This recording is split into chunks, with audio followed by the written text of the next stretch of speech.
দেশের শীর্ষস্থানীয় television channel এনটিভির কার্যালয় পরিদর্শন করেছেন সামাজিক যোগাযোগ মাধ্যম ইউটিউব ও ফেসবুক ভিত্তিক চ্যানেল নাগরিক টিভির বার্তা প্রধান নাজমুস সাকিব।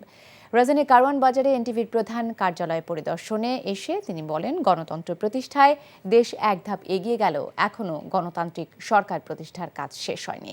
এ সময় নাজমুস সাকিব ছাত্র জনতার অভ্যুত্থানে এনটিভির দায়িত্বশীল সাংবাদিকতার প্রশংসা করেন। দীর্ঘ 5 বছর পর গত বৃহস্পতিবার দেশে ফিরেছেন তিনি।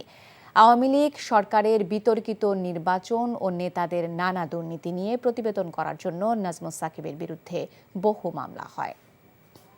আমাদের দেশের একটা উল্লেখযোগ্য সংখ্যক জনগণ তারা কিন্তু জানে না যে ছাত্র আন্দোলনে এনটিভির ভূমিকাটা কী ছিল।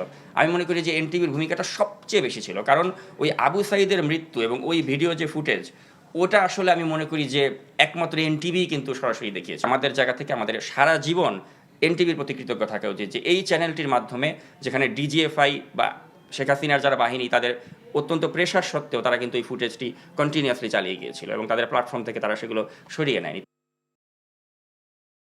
চাকরি পেয়ে গেছি। চাকরি? আপনার কি কোনো কমন সেন্স নেই? আপনি একটা মানুষের বাসায় ঢুকে পড়ছেন কিভাবে? বাসায় প্রবেশের কি নিষেধ আছে নাকি? এই অসময়ে ছাদে আসার কারণ কি? নতুন করে কারো প্রেমে পড়লেন নাকি? আমি আকাশ দেখছিলাম, আকাশ দেখতে দেখতে হারিয়ে গেলাম, হঠাৎ করে আপনি আসলেন।